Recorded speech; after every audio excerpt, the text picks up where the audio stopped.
اهلا وسهلا بكل متتبعي قناه طب سهام. كنتمنى تكونوا بخير وعلى خير ان شاء الله، ويلقاكم هذا الفيديو كيف العاده في احسن الاحوال. كيف ما كتشوفوا معايا، فانا اليوم غنوجد معكم تشكيله من حلوه العيد. خليكم معايا لاخر الفيديو ان شاء الله. غادي نحتاجوا 250 غرام ديال الزبده مارغرين، كاس ونص ديال السكر، كاس ديال زيت نباتيه، 4 ديال البيضات، واحد خميره الحلويات من فئه 8 غرام، وساشي من فئه 8 غرام ايضا ديال الفاني. فغادي نبداو في اناء او في قصريه كيف ما كتشوفوا معايا. غادي ناخذ البيض وكندير دائما معاه واحد الرشه ديال الملح، كنضيف السكر وكنضيف الزبده. بالنسبه للزبده البنات فانا عندي بحراره المطبخ عليها، فانا درتها من الاول مع البيض والسكر حيت عارفه انها ما غاديش تعذبني. لكن بالنسبه لكم الا ما كانش عندكم زبده بحراره المطبخ او مخرجينها من الثلاجه من قبل، فنصيحه انكم تخدموها غير مع السكر حتى تنسجم وتولي على شكل كريمي. عاد ضيفوا البيض. فانا غادي نضيف الزيت كيف ما كتشوفوا معايا، وغادي نضيف داك الساشي ديال خميره الحلويات. وبالنسبه للدقيق فهو كيبقى على حسب الخليط، كل واحد وشحال كتهز ليه تقريبا. فهي تقريبا كتهز 600 غرام، وكيبقى على حسب الجوده والنوعيه ديال الدقيق. صافي، فانا غادي ندخل الدقيق كيف ما كتشوفوا معايا. من بعد فانا قطعت العجين ديالي 4 ديال الكرات باش غادي نكههم ب4 ديال النكهات. بالنسبه للنكهه الاولى فانا درت 2 ديال المعلقات ديال الكاوكاو مطحون. صافي، وكندخلو كنديرو هكا فواحد البلاستيك ونخليها ترتاح ونكمل الباقي. بالنسبه للنكهات فهما كيبقاو على حسب الاختيار، لكن صراحه كل نكهه كتنسيك في الثانيه وكتجي زوينه بزاف. بالنسبه للنكهه الثانيه فانا درت معلقه كبيره ديال الكاكاو المر. وبنفس الطريقه دائما غادي نديرها هكا في السلوفان ونخليها ترتاح وندوزو للنكهه الثالثه. بالنسبه لهاد النكهه فانا غادي ندير فيها معلقه صغيره عامره مزيان ديال الحامض او النكهه ديال الحامض. صراحه كتجي زوينه بزاف وكتعطي واحد المذاق ديال الحامض يا سلام.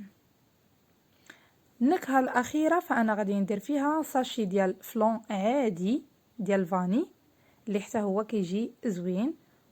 وكيرجعوا عندي 4 ديال النكهات كيف ما كتشوفوهم معايا. فانا غادي نبدا نشكلهم، ودائما كل واحد غادي يشكل بالطريقه اللي كيبغي.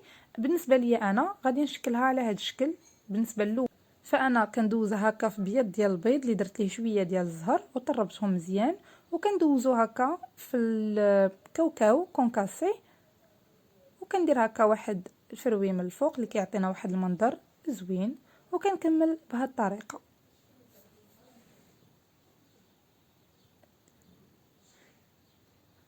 فانا درت هنايا كاوكاو كونكاسي، مع هنايا كاينه النكهه ديال الكاوكاو، يعني كتواتى مع بعضياتها.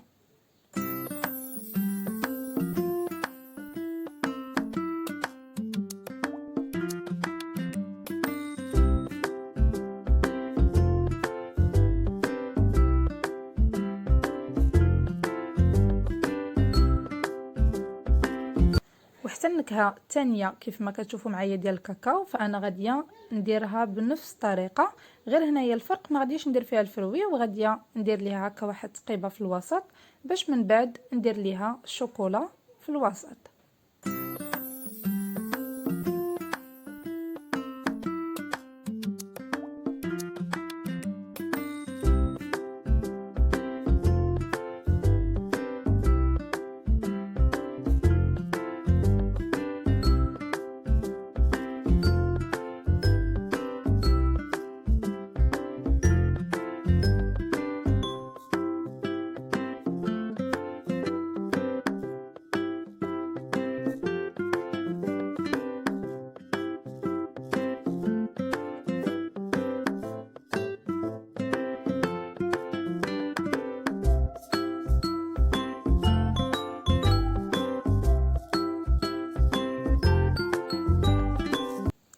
بالنسبه للنكهه الثالثه والرابعه هذه ديال الحامض، فانا غادي نقطعهم هكا باي طابع، يعني كيبقى الاختيار دائما كنأكد عليها، كيبقى الاختيار.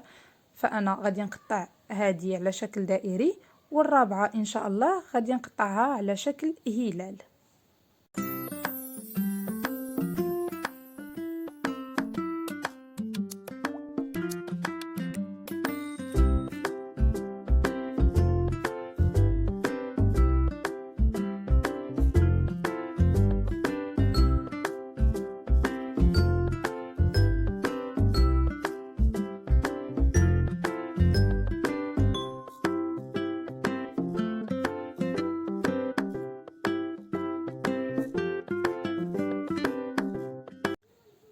كيف ما كتشوفوا معايا، فمن بعد ما ساليت فانا غادي ندخلهم للفرن على نار مهيله دائما. من بعد ما طابوا ليا فانا غادي نبدا في داك الشكل ديال الصابلي اللي قطعتهم. خديت هنا شوكولا، درت ليه شويه ديال زيت نباتيه حتى دابوا في حمام مريم، وغادي نبدا كنديرها بهذا الشكل.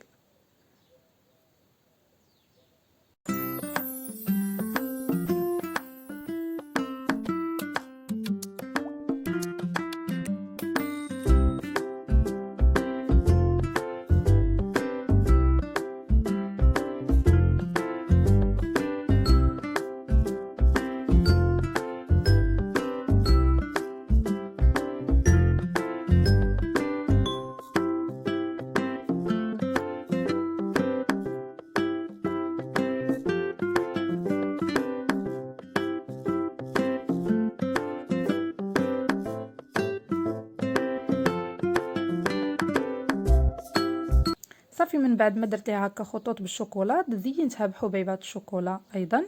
هنا خديت شكلاط ابيض حتى هو ذوبته بنفس الطريقه في حمام مريم، ضفت ليه شويه ديال اللوز كونكاسي. هنا غيرت النكهه ودرت ليه اللوز باش يعطيني هكا واحد الشكل والمذاق زوين. فانا غادي نبدا كندوزها حبه بحبه حتى نسالي الكميه اللي عندي.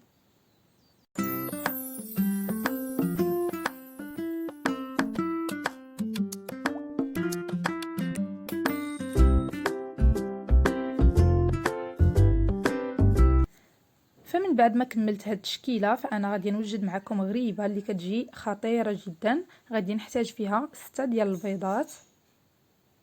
صراحه كتجي كيف ما قلت من قبل زوينه، واحد التعليكه وواحد المذاق يا سلام، واكيد غادي تشكروني عليها.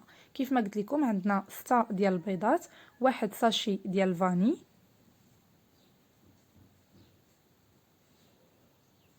غادي نضيف 2 ديال الكيسان ديال السكر حبيبات،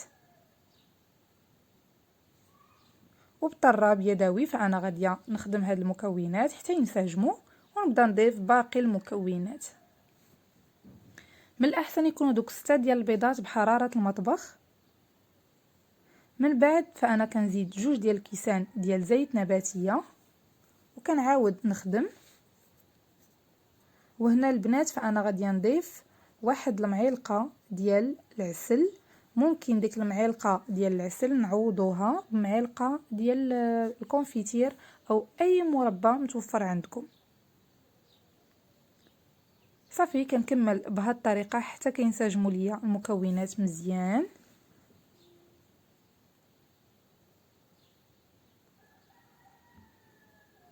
هنا غادي نبدا كنضيف في الكوك. فانا مستعمله 2 ديال الزلايف، 2 زلايف ديال الكوك تقريبا كل زلافه فيها 250 غرام.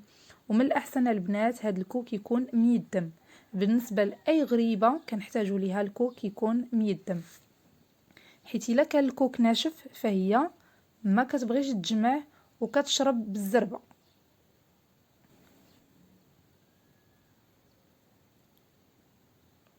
صافي فانا كندخل هذا الكوك مزيان، وغادي نضيف الخميره د الحلويات اللي انا غادي نستعمل هنايا 4 ديال الساشيات، كل ساشيه من فئه 8 غرام. بالنسبه لهاد المقادير اللي عطيتكم البنات ممكن تستعملوا النصف ديالهم. فانا غادي ندير هنا زلافه ديال الزنجلان اللي مطحون، وكيبقى واحد شويه، يعني كنحاول انني ما نطحنوش في مره، يبقى واحد شويه باين. فانا غادي ندخل هاد الزلافه ديال الزنجلان، وغادي نزيد زلافه ديال الكاوكاو اللي مطحون. من طبيعه الحال فهو كيكون من قبل محمر وعاد كيتطحن باش كيكون المذاق ديالو زوين. فانا ضفت ديك الزلافه ديال الكاوكاو صافي، وكنجمع هاد المكونات مزيان. وفي الاخير البنات غادي نضيف واحد رشه او ربع ملعقه ديال القرفه. ديك القرفه حتى هي كتعطينا واحد المذاق زوين. صافي هنا فانا كنحاول انني كنبدا كنجمعها واحد شويه بحال كتدلك، يعني ماشي بزاف غير شويه حتى كتجمع. كنحاول نجمعها ونخليها هكا في واحد الجانب، كنغطيها بلاستيك غذائي ونخليها تشرب تقريبا واحد ربع ساعه حتى كنلقاها شربات ليا، وعاد كنبدا كنشكلها.